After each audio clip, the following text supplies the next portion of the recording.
มีบ่ความหมายคำว่าสบอไปว่าอีสังออกบ้านใช่บ่น้ำบ่อมันออกบ่อโอ้เครื่องเอาห้ำนั่นแหละวะเอาไม้เพื่อนิสานนี่เป็ดเลี้ยงไก่เลี้ยงเบ้นะเบ้ตัวโอ้เป็นสร้างจอรุทีเองเนี่ยคุณน่ะ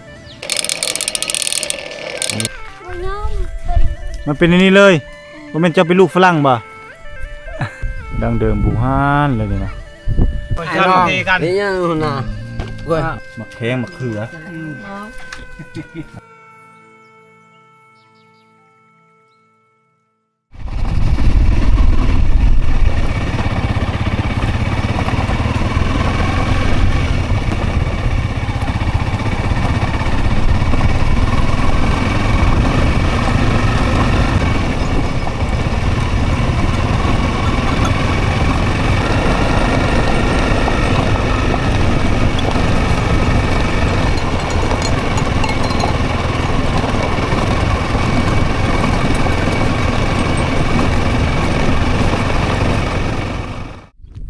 สบายดีบรรยากาศยามเช้าตอน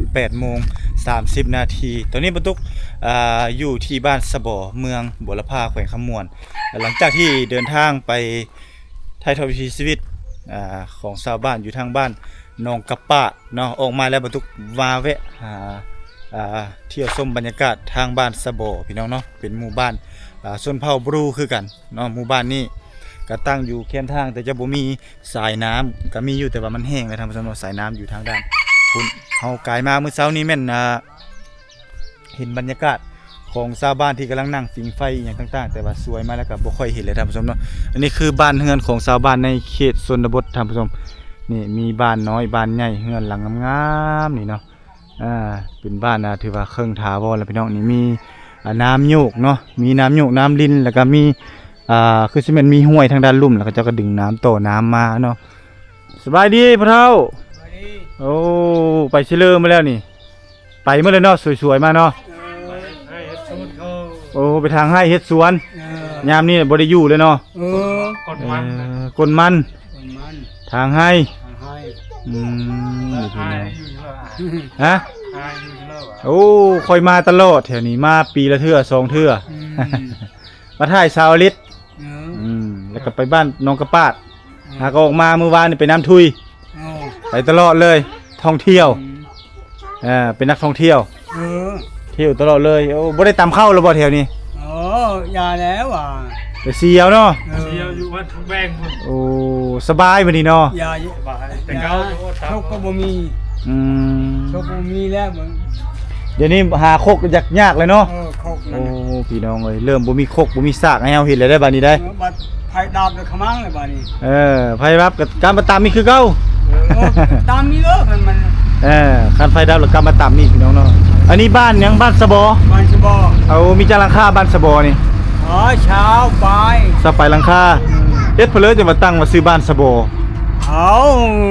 จากเอ็ดเลยบ้านสะบอมีบ่ความหมายคำว่าสะบอไปว่าอีสังออกบ้านสะบอน้ำบ่อมันออกบ่อโอ้น้ำสะบอแล้วน้ำออกบ่อนั้นน้ำออกบ่อโอ้แล้วตั้งชื่อว่าบ้านสะบอบ้านสะบอในภาษาบรูตีเนาะก็หึงตบแล้วนะนี่แม่นอันนั้นนะบ่กบมื้อนั้นกบหมกพร้าวเนาะพร้อมกันบ่กับบ้านนั้นน้องกระปะนั่นมาตั้งบ้านนี่โอ้นี่บ้านอันนี้บ่ว่าตั้งพร้อมกันบ่บ้านนี้ลื่นก่อนบ่ลื่นอยู่ก่อนโอ้อยู่ก่อนแล้วแสดงว่าบ้านนั้นเนี่ยเพิ่นออกมาตั้งแต่ปี1975ถึงปัจจุบันก็50ปีอันนี้กว่าแล้ว50ปีเนาะกว่าแล้วนี่พี่น้องคือความแตกต่างพุ่นบ้านน้องปาเขาอยู่แต่เก่าแล้วอยู่บ้านลุงงกพุ่นโอ้บ้านลุงงกเก่าเขาก็พร้อมกับตรงนี้บ้านลุงงกอันนี้เขาก็ย้ายแต่บ้านนั้นแหละอยู่ที่พี่แล้วมาตั้งไม้เนาะตั้งไม้แสดงว่าบ้านนี้นี่เก่าแก่กว่าเก่าพี่น้องบ้านน้องปาแล้วไปเครียดกับบ้านเครียดกับบ้านหลายเขาเว้าน่ะจักหลายบ่หลายเขาเว้าจนคนไปก้าน 2-3 คนมันเต้นมันไข้มันขี้ใช่จนตายเขาเว้าคือประวัติของบ้านนั้นน้องกระปาดอันนี้บ้านสะบออันนี้เนาะขอบใจชื่อบ่าวตุกตุกวิธีลาวนี่พี่น้องโอ้มีน้ำลิ้นเลยเนาะสะดวกสบายแล้วบัดนี้พี่น้องให้เพิ่นเฮ็ดให้ทุกหลังคาเฮือนเลยได้นี่ได้ น้ำโตมาแต่ทางใดนี่ไอ้ผู้บ่ คน โอ้แต่อ่างเนาะโอ้เฮ็ดอ่างแล้ว มีอ่างเรียบร้อยเลยเนาะใช้โซลาร์เซลล์แม่นบ่โอ้พี่น้องสะดวกสบายผู้พี่น้องฮดพักก็สบายเลย อันนี้พักปลอดสารพิษหมดเลยเด้อนี่เนาะพักปลอดสารพิษปลอดสารเคมีส่วนใส่ฝุ่นขี้แบ้ขี้เป็ดขี้ไก่งามๆนี่ซ้ำสิกินเนาะปลูกไว้อยู่ไว้กินพี่น้องเอ้ยนี่อันนี้แม่นน้ำที่ทางโครงการเพิ่นมาเฮ็ดให้ใส่แต่ละครัวเรือนใส่สะดวกสบายเนาะเปิดออกจากนี่แล้วก็เอาไปฮดพักมีซีโซก็ได้พี่น้องนี่สวนพักทางเข้ามานี่เนาะนี่โลดเนาะคักเอ้ยนี่เพิ่นเฮ็ดสวนนี่โอ้คือสมัยบ่ตุกยังน้อยเลยนี่เนาะผู้พักกะ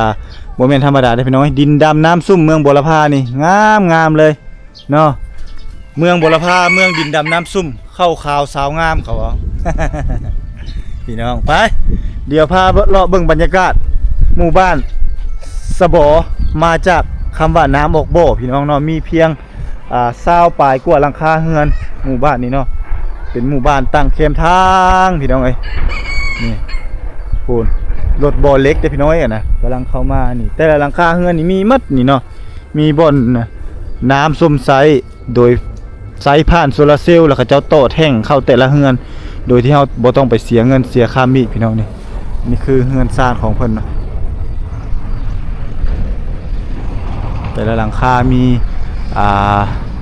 เฮือนมุงแป้นแน่เนาะเฮือนมุงหญ้าแน่โอ้อันนี้ศาลเพนเลยแม่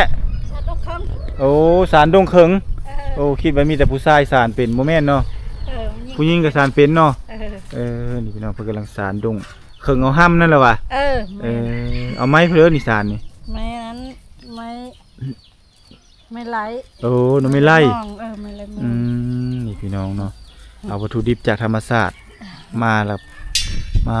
จักมาสารเนาะในวันว่างๆที่บ่ได้ไปให้ไปสวนปกตินี่ยามนี้ไปทางให้เนาะทางให้ เริ่มทางแล้วเนาะ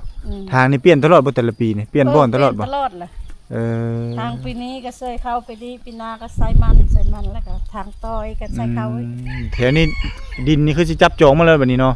บ่มีแล้วเนาะดินบินเป้าว่างเนาะบ่มีแต่จับจองมันโอ้เป็นดินจับจองมาแล้วพี่น้องมันเป็นของไผของมันปีนี้ปลูกข้าวปีหน้าปลูกมันเสียหญ้าแล้วก็ปลูกมันจับจองดินเนาะนี่พี่น้องอันนี้บ้านสะบอพี่น้องเนาะสวยๆมาเฮาก็เห็นแล้วนี่บรรยากาศโอ้คักอะไรพี่น้องเนาะอ้าวขอบใจได้ไหมเด้อขอบเจอหลายๆสุดยอดพี่น้องเอ้ยหมู่บ้านในชนบทนี่เพิ่นกำลังไปจุ่มน้ำเนาะเราเข้าบากง่ายๆคือสิมันได้เข้าหลายพี่น้องเอ้ยอันนี้คือสิเป็นโคกเบ้ได้นี่เด้โคกเบ้เพิ่นนี่เสียดายครับบ่ได้เห็นบรรยากาศยามเช้าเนาะเพิ่นเลี้ยงเป็ดเลี้ยงไก่เลี้ยงเบ้นะเบ้ตัวน้อยๆกำลังเป็นตาเพลงพี่น้องโอ้สร้างเปลงรถบ่นี่ฮะเปลงรถคักเนาะแปลงเองเลยเป็นเองเลยคุณน่ะพี่น้องเอาจอดเอากาวบ่นั่นน้ำบ่ติดมือบ่กาวกระซางอีกติดมือเอ้ยตามมันเนาะจอดโอ้เป็นสร้างจอดรถถีบเองพี่น้องคุณน่ะเป็นไตไฟใส่พร้อมบังลมแม่เว้ยมันก็บ่ได้เอ้ยนั่นน่ะเสือโอ้ยไหม้แล้วบ้านนี้โอ้ให้มันไหม้ก่อนบ่จังแปะใช่บ่โอ้คักเนาะมีสร้างจอดรถเองเลยพี่น้องเอ้ยนู่นน่ะโอ้เฮือนหลังนี้บ่มีคนอยู่แล้วงะคันใดออกเนาะยันหมูเห็ดเป็ดไก่ขึ้นเฮือนเพิ่นว่าเอาสิย่างลัดไปนี่ก็ได้ลงไปนี่จะมีบ่อน้ำพี่น้องเนาะอันนี้โคกเบ้สวยๆไปเลยเพิ่นจึงปล่อยเบ้นี่เพราะว่าให้น้ำหมอกมันตกลงก่อนเนาะถ้ามันยังค้างอยู่น้ำใบไม้ใบหญ้ายันเบ้นี่ไปกินแล้วมันสิเป็นปากเปื่อยลงเล็บเด้นี่คือโคกเบ้เพิ่นพี่น้อง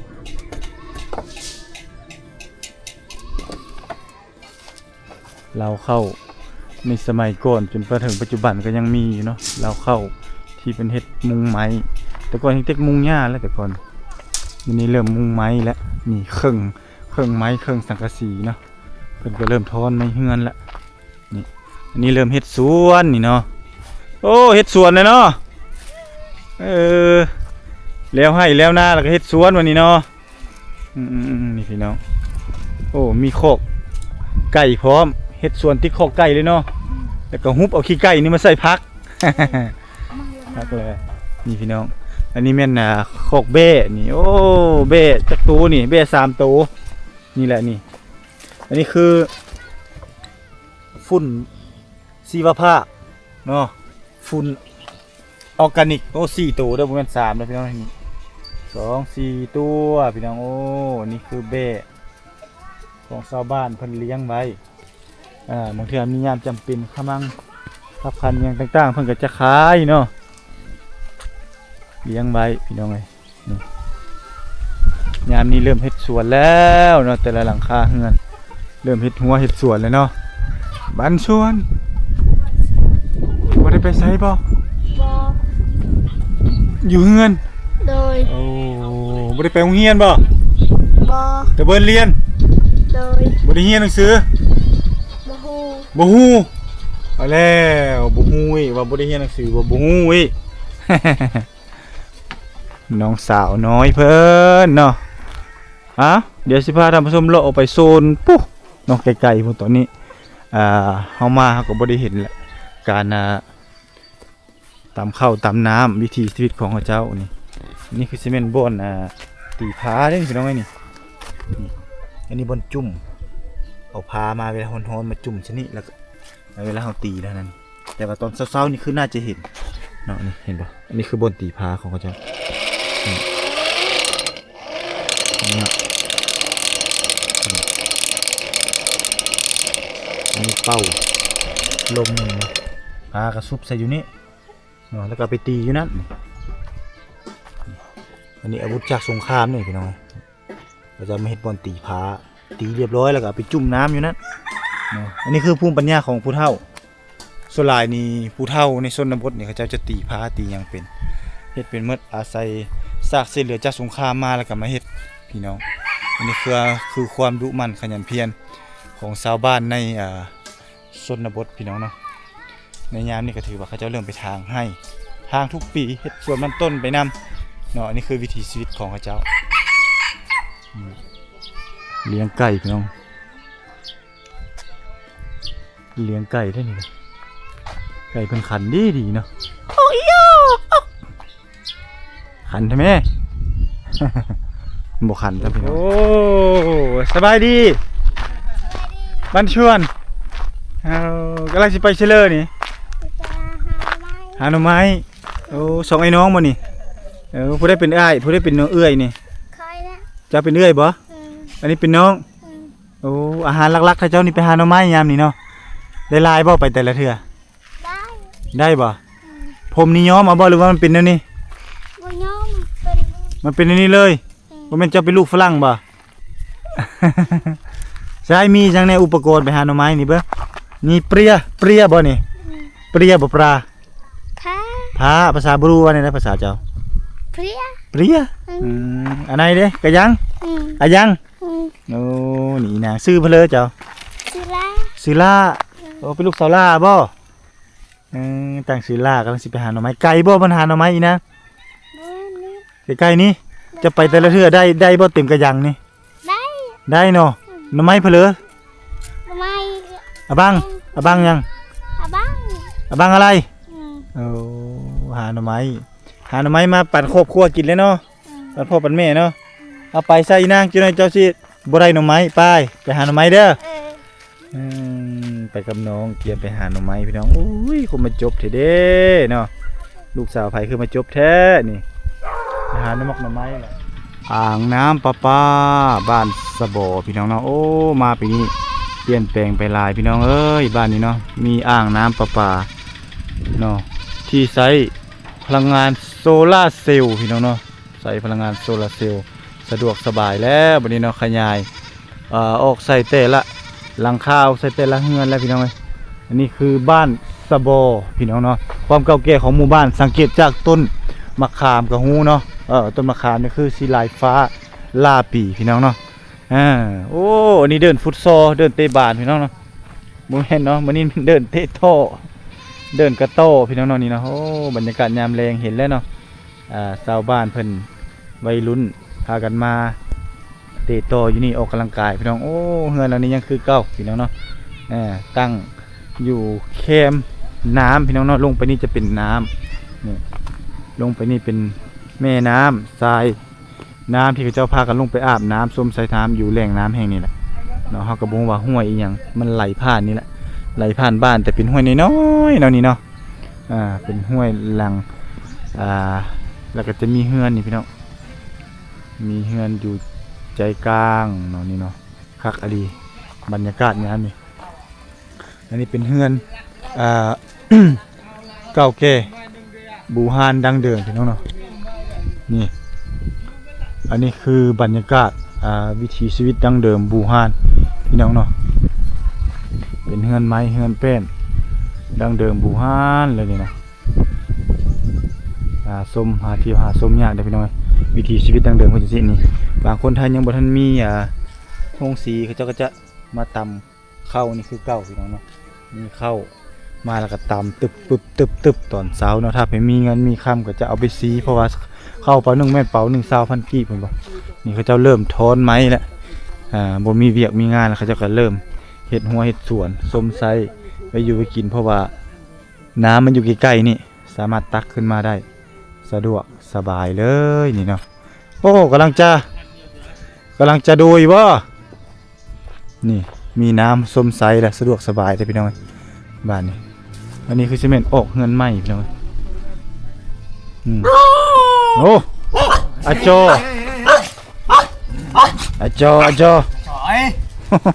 ทหารลายเนาะบ้านชวนโอ้จ้าโร่นี่จ้าเสียโอ้เสียปลากระป๋องเสียกระป๋องคักเนาะ เล่นมุน อาหารกัน ไอ้น้องนี่ยังน่ะ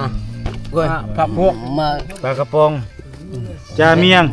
กินส้ม กินเหล้า เนาะ กินเหล้า บ่ได้ไปเวียกบ่ เวียกมีเวลาพักผ่อนกับพักผ่อน พักสักก้อนเนาะ วันถึงวันเช้าแล้วพักผ่อน คักนี่เสือผู้กินข้าวกับปลากระป๋องชวนแซ่บขอบใจเด้อมาชวนอยู่ดีมีแห้งไปก็เลาะอีกก่อนคักพี่น้องเอ้ยวันว่างๆพากันนั่งซุ่มกันกินข้าวเฝ้าเฮือนเนาะซุ่มแซวแมวโพงพี่น้องอันนี้คือวิถีชีวิตของหมู่บ้านในชนบทบรรยากาศคักหลายพี่น้องเอ้ยบรรยากาศบ้านเพิ่นอันนี้ก็เริ่มเฮ็ดหัวได้นี่เฮ็ดหัวเฮ็ดสวนเนาะบรรยากาศดีบ้านเพิ่นก็เริ่มมาอยู่ร่มรื่นกลมกลืนแบบวิถีชีวิตแบบพื้นบ้านนะพี่น้องเนาะอันนี้สงสัยกำลังมาแต่ให้แต่นาแต่สวนพี่น้องเนาะกำลังเลี้ยงอยู่ครัวกินบ่จังนี่โอ้คักเนาะกำลังจะโดยได้นี่ได้จะโดยง่อยเด้อนี่เนาะบ้านชวนโอ้มาแต่เชลนี่ก็เห็นตอกมานี่มาแต่ให้บ่โอ้มาแต่มันกลางมันเคมันกลางจะโดยบ่โอ้จะโดยปอตัวผูกคักมีชีโซคักเอ้ยนี่กินละกินข้าวกินละ เอาจ้าเบิ่งปุ๊บเกิดก่อนขึ้นไปเบิ่งก่อนเบิ่งอาหารเพิ่นก่อนโอ้สวนพักใกล้ๆเลยเนาะนี่เนาะนี่พี่น้องสวนพักใกล้ๆนี่เลยเนาะเคยมาอยู่เฮือนนี่ปีกายนี่เขามาถ่ายลูกสาวเจ้าจากไปซิเลอร์แล้วลูกสาวเจ้าน่ะครบแล้วไปแล้วนี่พี่น้องป้าโตอันนี้แล้วอาหารคักแล้วนี่อาหารธรรมชาติสุดๆเลยนี่พี่น้องเนาะนี่มีผักส้มโอ้คักอะไรลงเพชรครับเฮ้ยมะแขงมะเขืออันนี้บัตรผักกาดอันนี้เนาะอันนี้แหละอึ่งกึ่งอันนี้เด้แรงนะมะแขงพี่น้องเจาะเตี่ยวเจาะบอยบัตรใบจ้าละแอมเนาะเอาจ้าล่ะกินเลยได้ตามสบายบ่ขอสิถ่ายแต่เจ้าสิเอาจ้าโอ้ไปเฮ็ดหยังไปบ้านอันมันกลางไปใช่โอ้ไปได้น้องไปลิ้นเนาะ